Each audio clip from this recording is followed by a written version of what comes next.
gaya ng ginawa ni Adan at Eva, binigyan sila ng instruction na Diyos na sa lahat ng bunga ng punong kahoy na nandito sa halamanan, malaya kayong makakakain. Ngunit sa bunga ng punong kahoy na pagkilala ng mabuti at masama, huwag kayong kakain, sapagkat sa araw na kayo kakain, kayo ay mamamatay. At kumain nga sila. Kaya yan ang sinapit natin. Nung sila ay lumabag sa Diyos, parang dininay nila ang pagiging dependence nila sa Diyos. Gusto nilang mamuhay na independent na, hindi na sa ano ng Diyos. So ang kanilang kasalanan ay nagbunga ito ng consequence, kamatayan, at bukod sa kamatayan, ang meteor ay bumaba na. Bakit? Dati nung sila ay hindi pa lumabag, sila ay binigyan ng eternal life. Pero sa maling pagdesisyon nila, ang consequence, tumiksi ang buhay, mamamatay. At sa consequence nito, damay ang kanyang lahi. Ang pollinator nila, minana ng kanilang mga anak hanggang sa ating henerasyon. So walang isisilang dito sa daigdig na hindi magkakasala. Kasi minana natin yung pollinator nila, yung hulog nilang kalagayan. Walang tao sa daigdig na makakalaban sa tukso ng kasalanan. Kaya, yun ang dahilan kung bakit ipinadala ng Diyos ang kanyang bugtong na anak para ma-reinstate tayo sa dating kalagayan. So, ang ating talata ay mababasa dito sa Genesis chapter 1 verse 26 hanggang sa 28.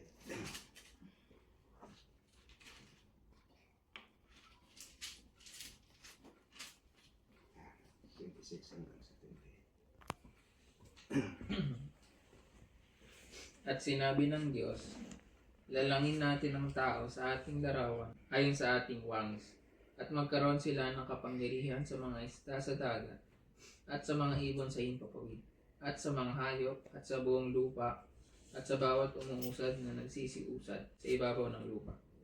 At nilalang ng Diyos ang tao ayon sa kanyang sariling larawan. Ayon sa larawan ng Diyos, siya nilalang. Nilalang niya sila ng lalaki at babae, at sila'y binasbasan ng Diyos. At sa kanila'y sinabi ng Diyos, kayo'y magpalaanakin at magpakarami, at kalatan ninyo ang lupa at inyong supilin. At magkaroon kayo ng kapangyarihan sa mga isda sa dagat, at sa mga ibon sa himpapawid, at sa bawat hayop na gumagalaw sa ibabaw ng lupa. So yan siya. So ito ang kanilang ang kanilang meteor ay sa hindi pa nagkasala, yun sila. Binigyan sila ng tapos sila ang nagiging steward sa lahat ng creation, ng lahat ng created beings ng Diyos. Pinasbasan sila. So, dito sa chapter 2 verse 7 ay dinidetalye kung paano nilikha ng Diyos ang tao. Verse 7. 2 verse 7. At nilalang ng Panginoong Diyos ang tao sa alabok ng lupa, at hiningahan ang kanyang mga butas ng ilong ng hininga ng buhay, at ang tao ay naging kaluluwang may buhay. So, sa primero, napurma na, kasi nilalang siya sa alabok, nung napurma na, lupa pa rin yun. Pagkatapos na mahipa ng kanyang mga butas ng ilong, nag-function ang electric sa kanyang katawan, nagiging kaluluwang may buhay siya. So tayo, mga alabok lang talaga tayo. Kaya pag tayo ay namamatay, babalik din tayo sa pagkaalabok. Ganun talaga ang meteor natin. So, sabi sa Awit, chapter 8, verse 4 to 8, sabi, bagamat tayo ay nilalang tayo na mas mababa ang kalagayan, pero nilinga pa rin tayo ng Diyos. So ito ang papel na gagampanan ng tao, 4 hanggang 6. Ano ang tao upang iyong alalahanin siya, at ang anak ng tao upang iyong dalawin siya? Sapagkat iyong ginawa siyang kaunting mababa lamang kaysa Diyos. At sa pinaputungan mo siya ng kaluluwalhatian at karangalan. Iyong pinapagtataglay siya ng kapangyarihan sa mga gawa ng iyong mga kamay. Iyong inilagay ang lahat ng mga bagay sa ilalim ng kanyang mga paa. Lahat na tupa at baka, at ang mga hayop sa parang, ang mga ibon sa impapawid, at ang mga isda sa dagat. Ano mang nagdaraan sa mga kalaliman ng mga dagat. So ang tao ay ano lang talaga, steward lang talaga siya ng lahat ng maging isda man yan, maging ibon man yan, lahat ng ay baga sa tayo ay tagapamahala lang dito sa ibabaw ng lupa. Ano man ang meron kang mga bagay, pati ang ating katawan, hindi natin sarili. Bakit? Ayon sa banal na kasulatan, bukod sa Diyos ang lumalang sa atin, hindi na lang tayo, hindi natin maipamamalaki na tayo ang may-ari sa ating sarili, kundi ang may-ari yung lumalang. At isa pa, tayo ay tinubos din, kaya dahil siya ang tumubos, siya ang may-ari sa atin, hindi yung sarili nating kagustuhan ang ating susundin, kundi ang lumalang at ang tumubo sa atin. 19 at saka 20. 19 at saka 20. O hindi ba ninyo nalalaman na ang inyong katawan ay templo ng Espiritu Santo na nasa inyo, na tinanggap ninyo sa Diyos, at hindi kayo sa inyong sarili? Sapagkat kayo binili sa halaga, luwalhatiin ng ninyo ng inyong katawan. Luwalhatiin nga ninyo. Luwalhatiin nga ninyo ng Sige. inyong katawan ng Diyos. Iyan. So yan siya. Nakakomportable sa Narito, ako'y inanyuan sa kasamaan, at sa kasalanan ay pinaglihi ako ng aking ina. So, inanyuan talaga tayo sa kasamaan, sabi ni David.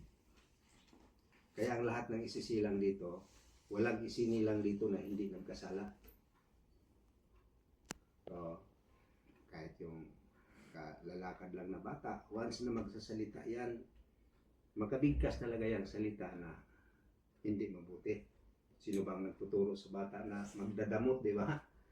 Pero may mga bata na madamot, wala namang nagtuturo. Kasi yun ang nature ng tao. Hindi naman. tutumayo pa. Sa Batangas ka pa, expression na doon yan.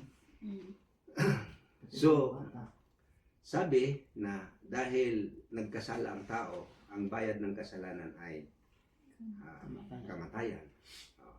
Pero, kahit na namamatay ang tao, may pag-asa pa rin. Kasi kung paano ang lahat ng tao ay namamatay sa pamagitan ng isang tao, sa pamagitan rin ng isang tao, lahat ay mabubuhay. Romans 5 verse 12 to 17.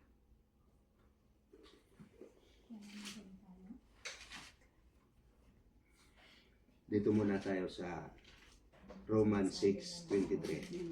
Yan. Wages of Dito muna sin. sa 23 tayo. Sapagkat ang kabayaran ng kasalanan ay kamatayan.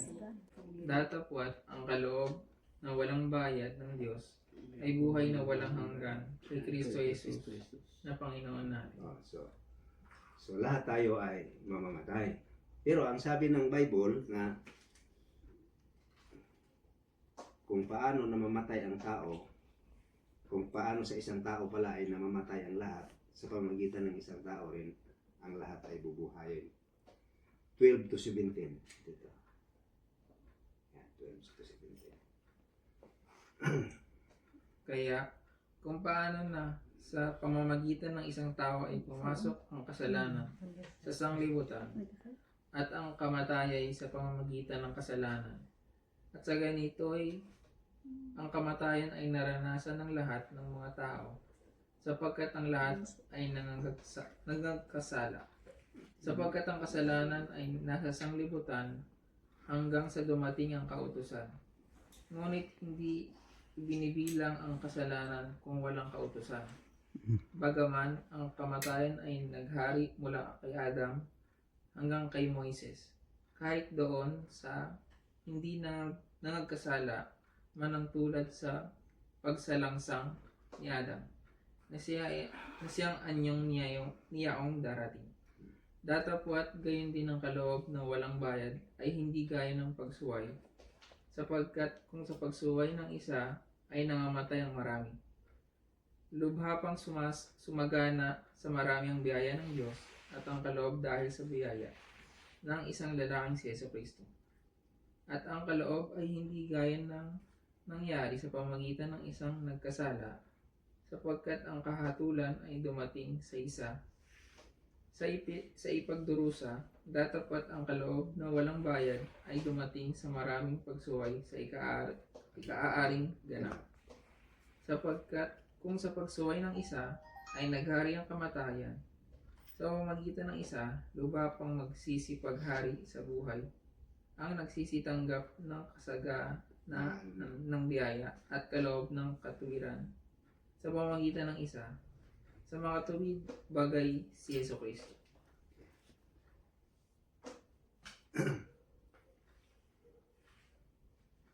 So, dahil tayo ay nagkasala, gumawa ang Diyos ng gumawa ang Diyos ng paraan para tayo ay maligtas. Ang ginawa niyang paraan para tayo ay maligtas ay nais niya na ma-reconcile tayo sa Diyos, kaya pinadala si Kristo Jesus. At ang reconciliation na ito ay sa pamamagitan ng mga workers ng Ebanghelyo, yung mga katulad ni Apostol Pablo. Sabi ni Apostol Pablo, kami ay mga katiwala, sila ang ginagawa na instrument para ma-reconcile ang tao sa Diyos. Ito. 19 to 20. Sa mga tuwid, bagay na ang Diyos kay Kristo ay pinakipagkasundo ang sanglibutan sa kanya rin, na hindi ibinibilang sa kanila ang kanilang mga kasalanan, at ipinagkatiwala sa amin ang salita ng pagkakasundo. Kami nga'y mga sugo sa pangalan ni Kristo, nawaring namamanhik ang Diyos sa pamamagitan namin. Kayo'y pinamamanhikan namin sa pangalan ni Kristo, na kayo'y makipagkasundo sa Diyos. Okay, so, ang Diyos mismo ang nag-initiate ng gawain ng reconciliation. Pinadala niya si Kristo Jesus, tapos si Kristo Jesus ipinakita niya sa kanyang ministeryo kung paano sinabi ng Diyos na kahit anong sama ng tao ay mapapatawad. Sabi dito. Minamahal, kung tayo'y iniibig ng Diyos ng gayon, ay nararapat ng mga ibigan din naman tayo. Yun po.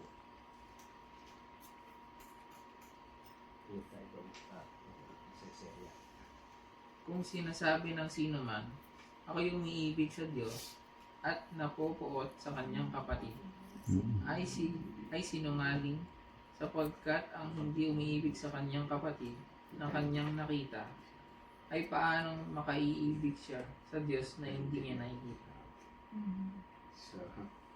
So ito ang dito na inihayag sa ating pag-aaral na ganun ang ating kalagayan. Hindi na tayo pwedeng maibalik pa sa dating kalagayan natin dahil hulog na tayo sa pagkakasala, pero gusto ng Diyos na ma-reconcile tayo sa Kanya. Once na makipag-reconcile tayo sa Kanya, tayo ay ibalik sa dating kalagayan na perfect, at yun ay sa panahon na ng pagbalik ni Kristo Jesus.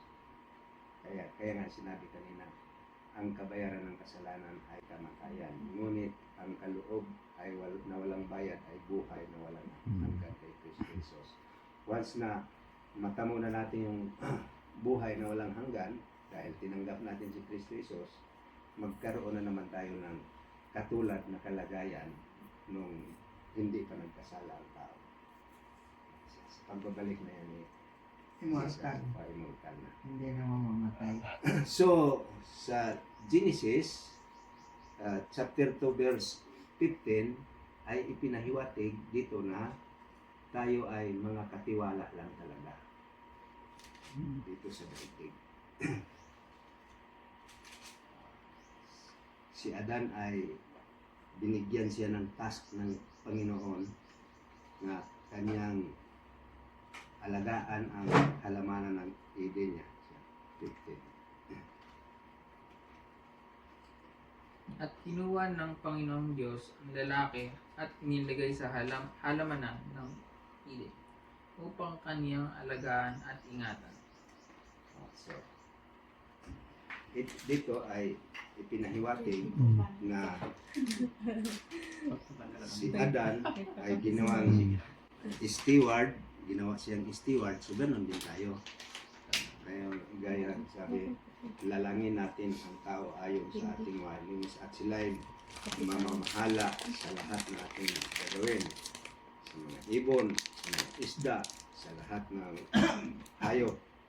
Yan ang ating kalagayan sa pero tungkol sa ating likas, wala na tayong magagawa. Kailangan tanggapin natin ang inoffer. Ang inoffer na kapatawaran sa pamamagitan ng pangalan ni Kristo Jesus.